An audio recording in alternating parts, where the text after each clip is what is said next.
All right, you should have got the weekly planner sent out to you on Friday, like I said. Today, the plans are to review the quantum numbers, to review the 4 quantum numbers, and then we're going to talk about the electron configuration. So hopefully by the time you get completed with the notes today, you have a little bit better idea of the electron configuration. First couple slides we haven't done. Yeah, we are reviewing them, yes. You've got these slides. We're just going to fly through them, okay? So who can tell me what the principal quantum number is? Give me something, some kind of knowledge you know about the principal quantum number. Kane? The main energy level, represented by the letter N, okay? Represented by the letter N, okay? Symbolizing the main energy level. Come back over here. Okay? We also said that as we are closer to the nucleus, it is less energy. The further away from the nucleus increases the energy. Here we are, some principal energy levels I had you number on your periodic tables, 1 through 7.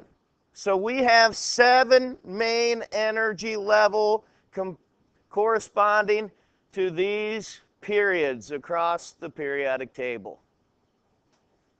Angular momentum quantum number.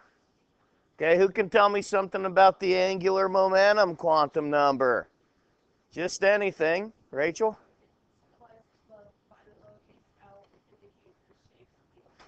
Okay, lowercase l indicates the shape of the orbital. Okay, the shape of the orbital. Okay.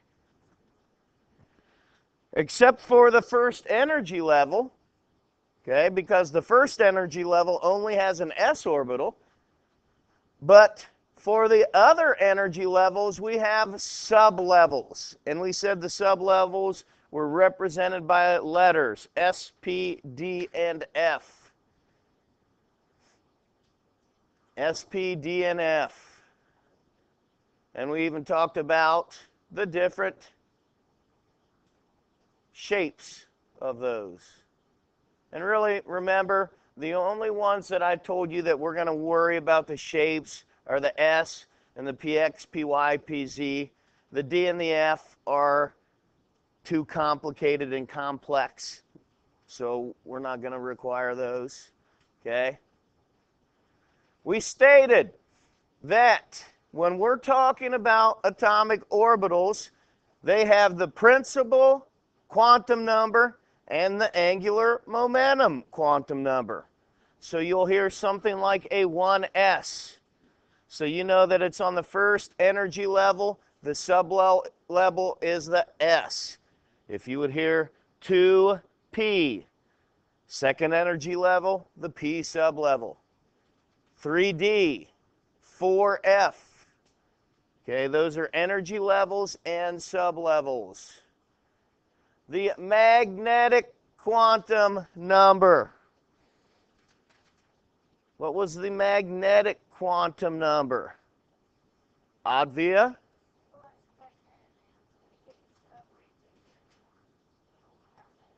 Okay, it's how the orbital is oriented around the nucleus. Okay, we talked about the different px, py, pz to show that these are the way. Here's the px, oriented like that. Here is the py.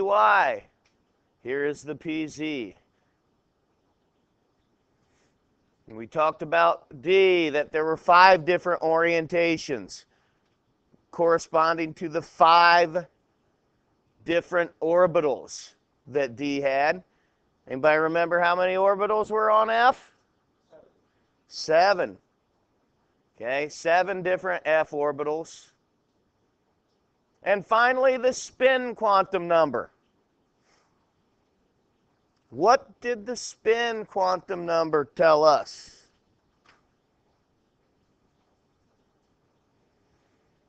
Graham, what do you think?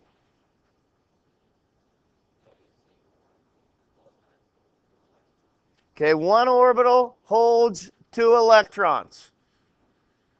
So how many electrons can be on the D sublevel?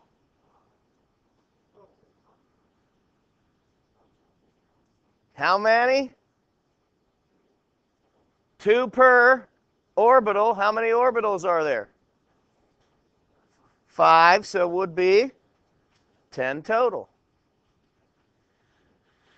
So the spin, single orbital can have 2 electrons, and they have opposite spins. And we showed these diagrams, whereas the box is an orbital, okay? Actually, this specific one is the 1s orbital. And this has 1 electron, so that would be hydrogen. This one has 2. That would be helium. That is the first energy level right there, because there's only 2 elements on the first energy level. Go ahead and take out your periodic table. You are going to need that.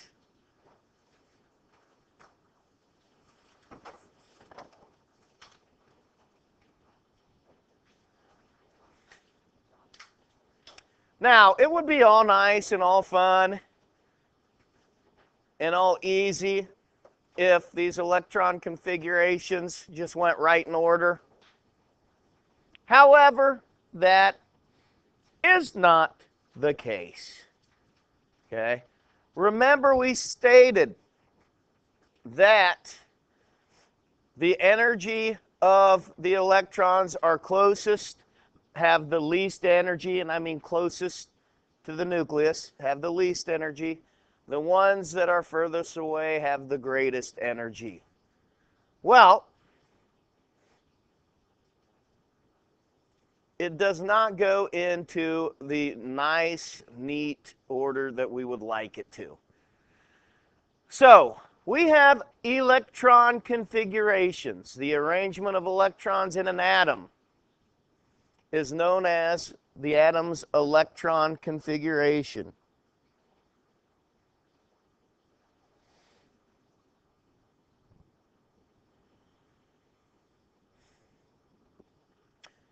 Because atoms of different elements have different numbers of electrons, a distinct electron configuration exists for the atoms of each element. This is kind of like a fingerprint. Okay? Your fingerprint is your fingerprint. It is distinct to you. They say that there are no 2 fingerprints that are alike. Same with these electron configurations. Each element has its own. No 2 electron configurations are alike of different elements. So this electron configuration is like the own fingerprint of the element. Now, I don't think we've talked about it yet, but if we have a neutral element, and I'm talking not charged, no ions, if we have a neutral element, the number of electrons, which are negative, is equal to the number of protons. How do we know what the number of protons are for an element? How do we know how many protons an element will have? Advia? Yeah, it is the same with electrons, but how do we know? Okay? How do we know what it is? The exact number. Rachel? It is the atomic number. The atomic number is the number of protons, correct? So we know that carbon has how many protons? 6. If it is a neutral substance, how many electrons would it have then? 6. Okay, so we can determine the number of electrons of a neutral element based on how many protons that element has. Okay, so if we look at something, let's go something deep. Uranium. Uranium. Down in the actinide series, on the bottom two, how many electrons would uranium have? 92 if it is neutral because it has 92 protons.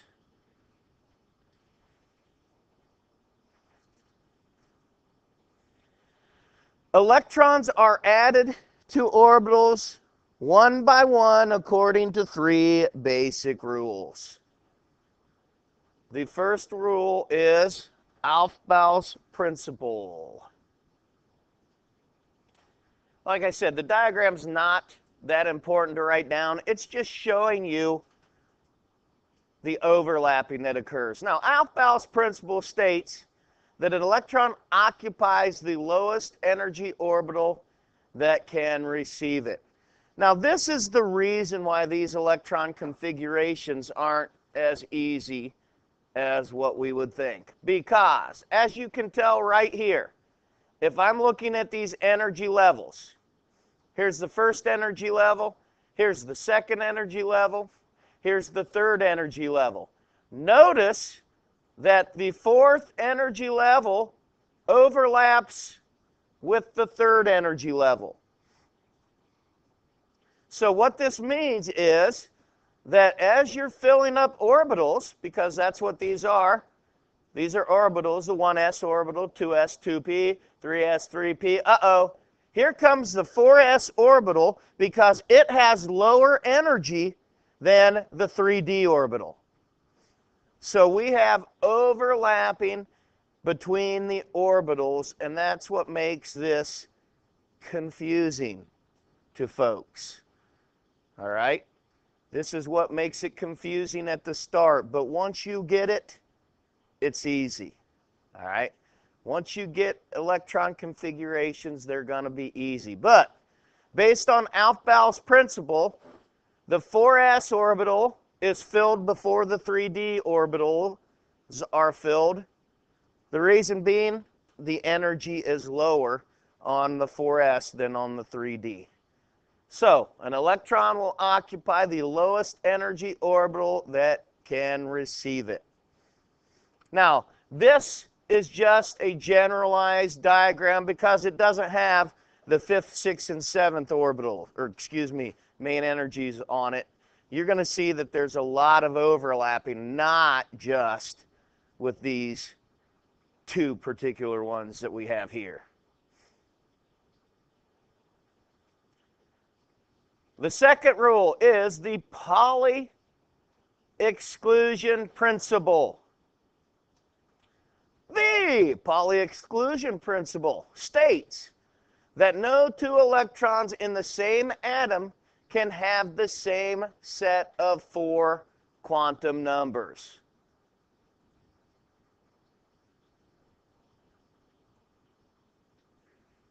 Why is this?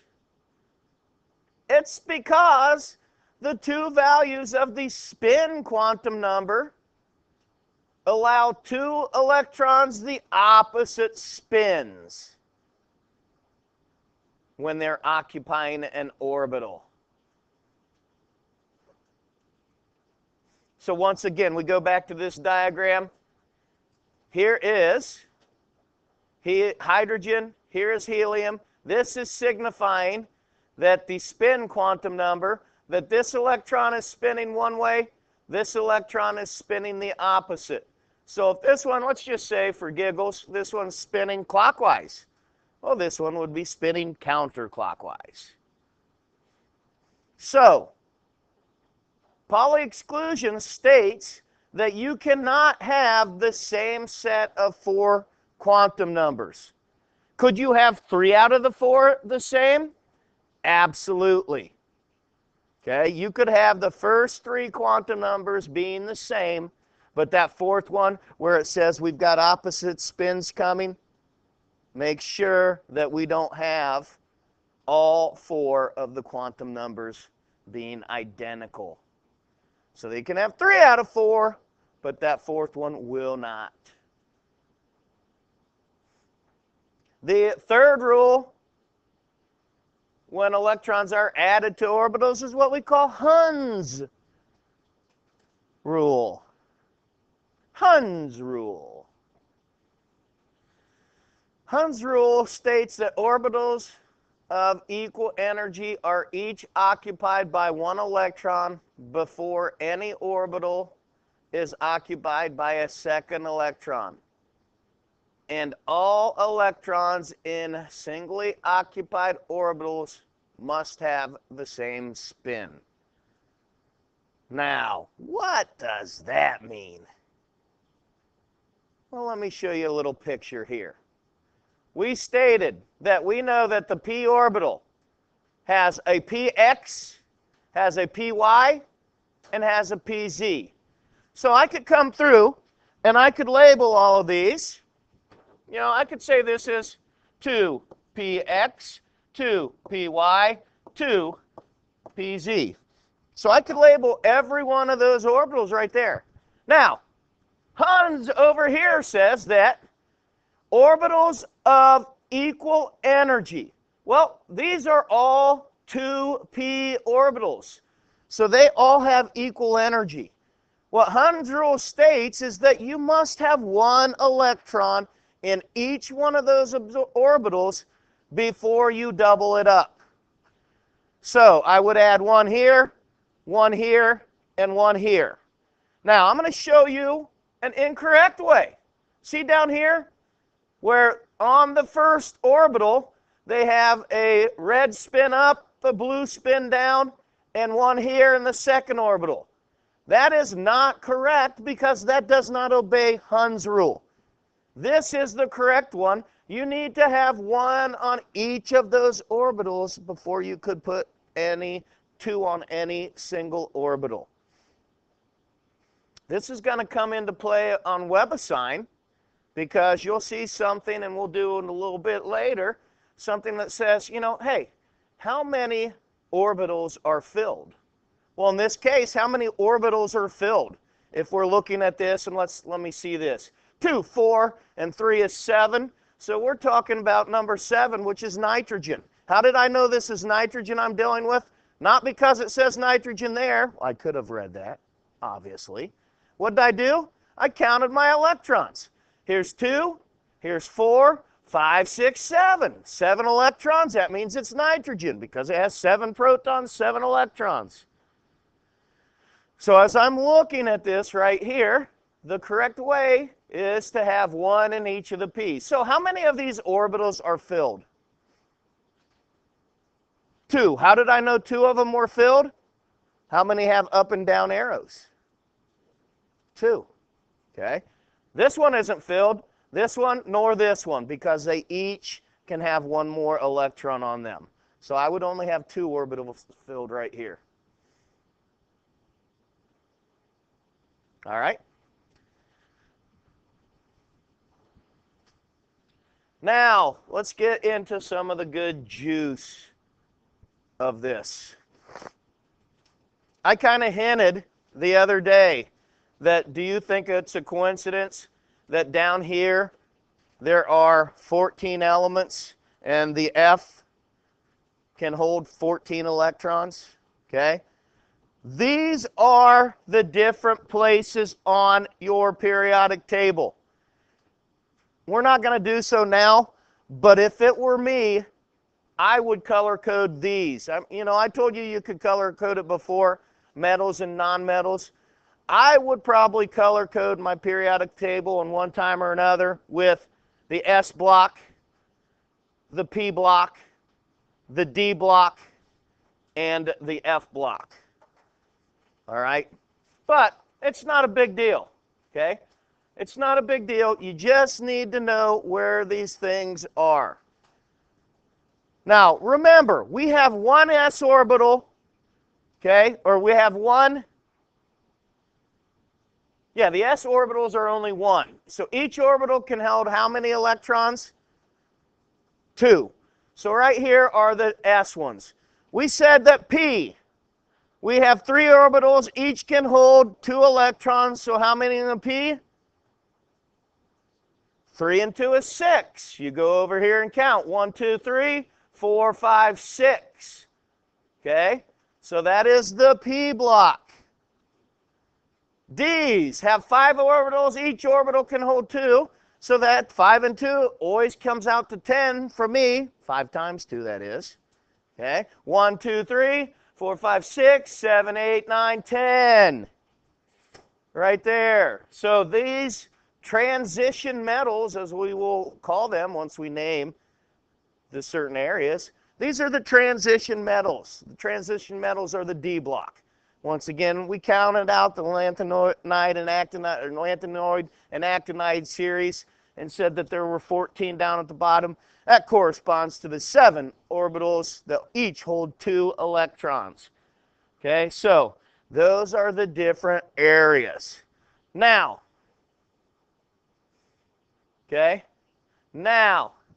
when we are talking about the electron configurations,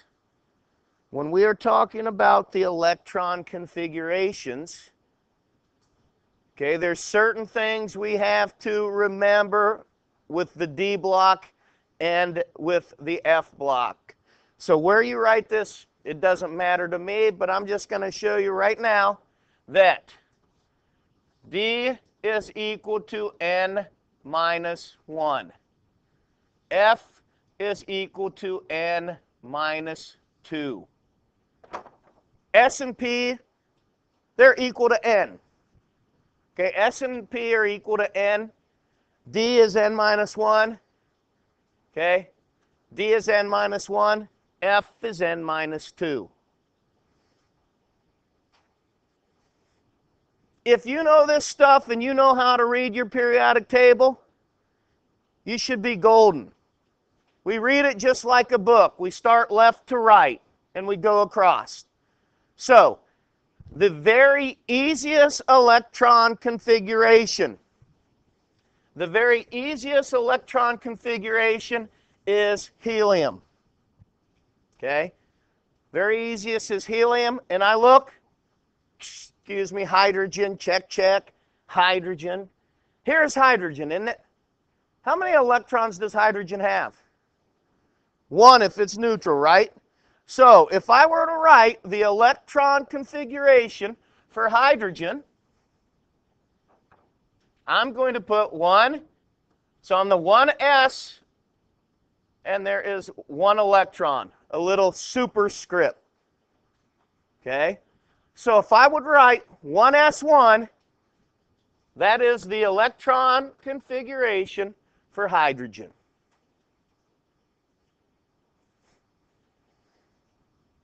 Now, let's look at this guy, helium.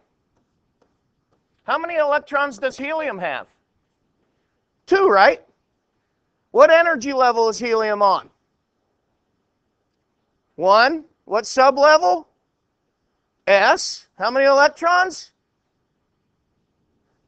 2. So helium's going to be 1s2. That's his electron configuration.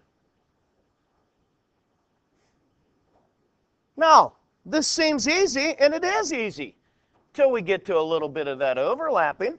Let's say I'm going to come right here, okay? This element right here. I don't even know what that element is right now. I could probably guess. I'm saying that's nitrogen. I'm guessing. We already know the configuration for nitrogen because we've had it up there. Let's look at it like this, though, okay? I'm reading my book. 1s, 2. I filled that orbital. Then I come down to here, 2s. I filled that one. 2p. How many p orbitals do I have? I have 3 orbitals. 1, 2, 3. How many electrons? 3. So 1s2, 2s2, 2p3. That is my electron configuration for nitrogen. Yes, that whole thing. So when we get down to something like uranium, which is way down at the bottom, how long is that going to be? It's going to be long, okay? There's shortcuts that we can take too, but I don't like the shortcuts. When you take tests and quizzes, you won't be dealing with the shortcuts. Sometimes WebAssign lets you use the shortcuts, and I'll show you what those are here in a bit. But as we're doing this, we're not going to take the shortcuts. All right? Now, if you add up those superscripts, they should equal what? They should equal your atomic number, correct? They should. Okay? Now, the funky part is when we get down here into our different areas, such as right here. Okay? I'm going to write down my electron configuration for that element right there, and I guess we should give him a name. Who is he? 1, 2, 3, 4, 5. Is that manganese? Look like to me? Manganese. Now, when I'm writing my electron configuration, once again, I start up at the top. 1s2, 2s2. After 2s2 comes 2p. 2p6. 1, 2, 3, 4, 5, 6. I have 6 electrons there. Then I come to the third energy level. 3s2, because that's filled. 3p6, because that's filled. I'm reading my book. Now I'm down to 4s. 4s2. Now remember, I told you that D was equal to what? N minus 1. So when I get right here to my D's, I need to take N minus 1. Well, N here is 4, right? Well, what's 4 minus 1? 3. So these are now the 3 D's. Remember the very first rule that we stated when we were talking about it, Aufbau's principle. Remember the energy levels, the crossing over, where that 4 and that 3? That's right there. That's it. That's the crossing over. Okay? But all we had to do when we read our periodic table is take the main energy level, which is 4 right here. 4 minus 1 gives me 3. So these are now the 3 Ds. How many electrons do I have on the 3D? 5. 1, 2, 3, 4, 5. I put that 5 right there. That is my electron configuration for manganese. Now go through and add up the exponents there. 5, 6, 7, 13, 14, 15, 21, 23, 25. Okay, that's just a way to check yourself that now I have 25 of those. Okay? So, if we get into an even longer one, okay? Let me go to an even longer one, and we're going to go down to the F block. So, let's look right here, and this one's going to take some time. That is 1, 2, 3, 4, 5 in, 1, 2, 3, 4, 5. Samarium. Okay? As I do that, I can already tell you, and you should be able to tell me. Okay? We know that F is equal to N minus 1, right? So, right here, these come in right here, don't they? What is my N? 6. What's 6? What is 6 minus 1? Or excuse me, check, check. F is N minus 2, right? See why you write things down when you can see your mistakes? Okay? Probably the first mistake I've made in a few years.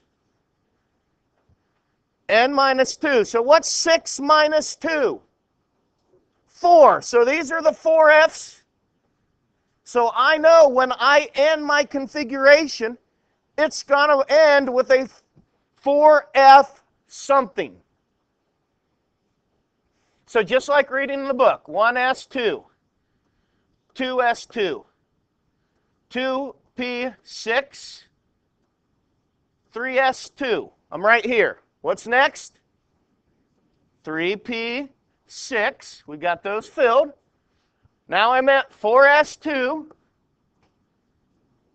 What comes after 4S? We've got overlapping, don't we? 3D. How many?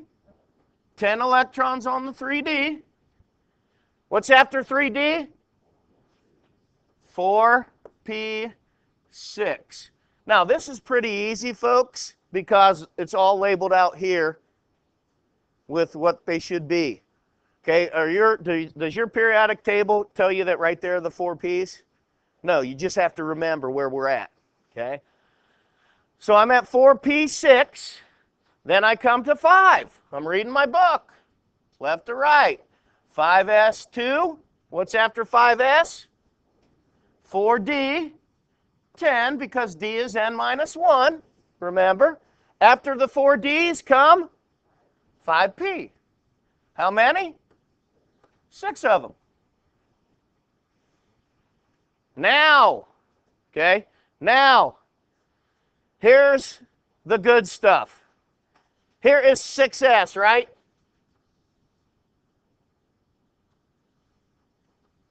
Six S, and this is going to be different because your periodic table will tell you different than what I tell you. Okay, your periodic table will tell you different than what I'm going to tell you here. All right, but if we look right here, number 57 comes in, and then we go to the F block, don't we? Okay, so I have to count for number 57 before I come down here. So what is 57? It is 5D number 1. Now do I come to the F's? Yes. What F am I dealing with? 4, because it's the 6th main energy level. 6 minus 2 is 4. So I have 4F, how many? 5 of them.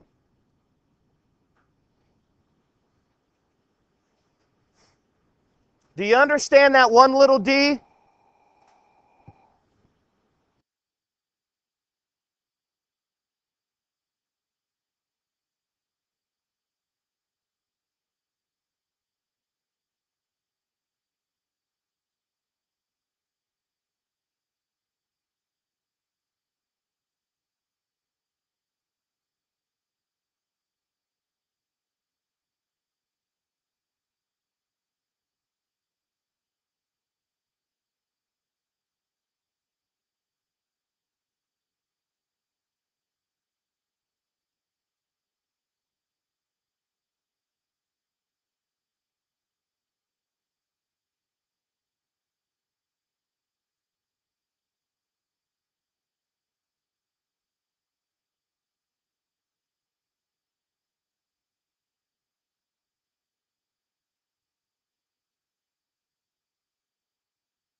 But if I look here, okay, if I look here, find on your periodic table, okay, find on your periodic table the P6 row. The P6 row. It's group 18 all the way at the end. Those are the noble gases. Okay? Helium, neon, argon, krypton. Those are the noble gases. So, when we deal with the noble gas notation on WebAssign, we look back and we look at our P6s, other than the S2, because helium's a little different. Okay? So, here's a P6, here's a P6, right? What is 3p6? What element? Argon, right? So, on our noble gas notation, I put a bracket, AR, and close my bracket. Now, this is the shortcut method I was telling you about. So I put my AR, bracket, and close it. Now, what that signifies is that now I've already taken care of all of that.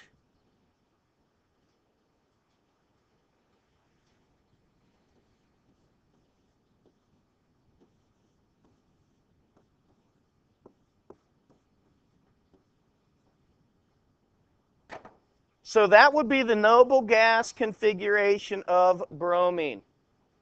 Did you get it fixed? Thank goodness, huh? So, argon, 4s2, 3d10, 4p6. So you just go back to the last noble gas, put that in a bracket,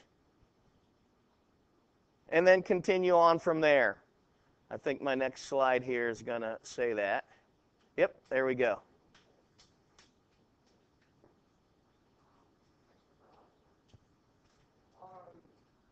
Like for the periodic table, underneath bromine, it has the 3d10 4sp6. All right. Now, remember I told you that your periodic table is going to be different than what I tell you? They don't follow the three rules. Because obviously, you know, on bromine there, let me find bromine, okay? You know that the 3D doesn't come before the 3P, does it? Or 4P, 4S, okay? You know that based on, let me see, which one was it? That was the very first one, which is the Aufbau principle. Based on Aufbau, we know that the 4S comes before 3D. Your periodic table just puts them in the number order. So they don't follow Aufbau's principle. So you can look at that for a guide, but don't write down what's on the periodic table because it's not the way that we do it here. All right?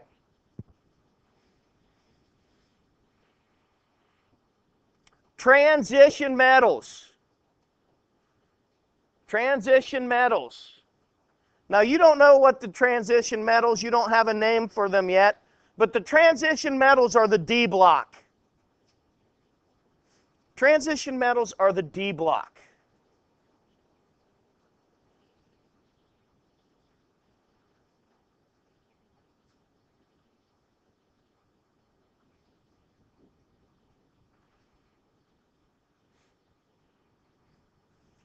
So you find that D block. I want you to find copper. Find copper, put your finger on copper, and look at that notation that they give you for copper.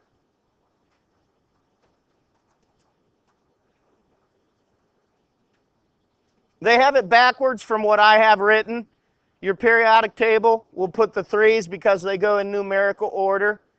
Okay? Your periodic table will show you this.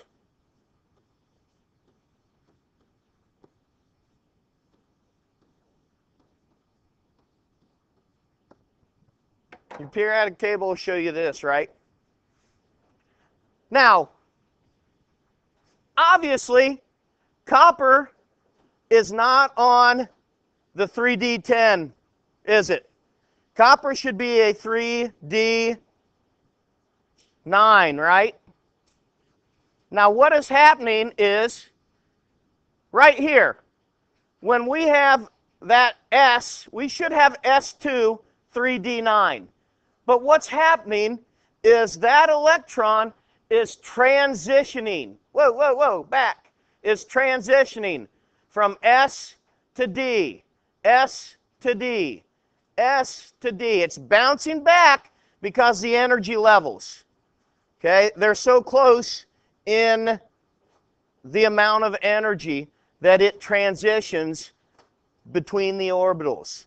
So to signify that, they say, okay, S1, D10. So just be aware of what that is when you see these on WebAssign. Now, would I count it wrong if you would put AR like this, if you're doing noble gas, if you'd do 4S2, 3D9? No, I would not, because that to me would be correct. Yeah, Kane? So what if it's supposed to be like 3D7? So 3D9. 3D7 instead of 3D9? Well, let me see. 3D7 would be cobalt. Look at cobalt. Does cobalt transition? It is a transition metal, but do you see the D1 there? No, so it's not transitioning. Find me another one that is transitioning. How about chromium? See chromium? 24. See how it has the S1? And then the D whatever? So that's transitioning.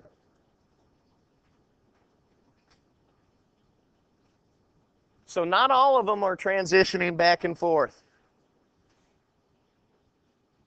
Now another thing on WebAssign you'll be asked to know, okay? Inner and outer energy levels, okay? The inner energy levels, the outer energy levels. Now if you look at this here, when I find an energy level, here is an energy level filled.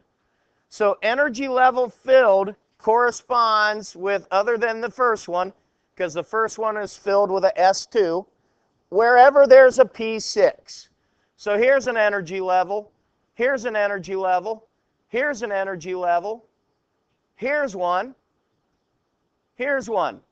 So if I look at the energy levels that are filled here, okay, 1, 2, 3, 4, 5 energy levels got filled. Okay, and you look here, that is what we call an outer energy level, which is a valence. Valence means the outermost energy level, the valence. So when they talk about valence electrons, it would be these electrons that they're looking at right there. Okay? They'll talk, WebAssign will talk about outer energy levels, inner energy levels. Okay? You will need to calculate the number of orbitals and the number of electrons. And you do so by this. Number of orbitals equals n squared. Number of electrons are 2n squared.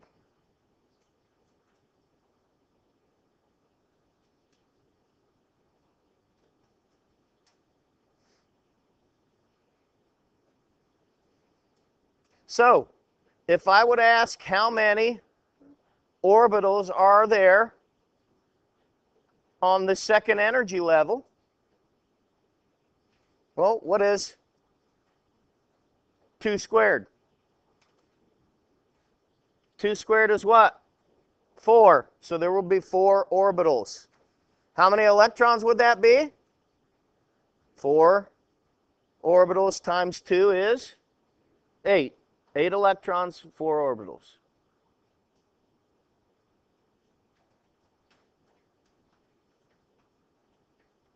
All right?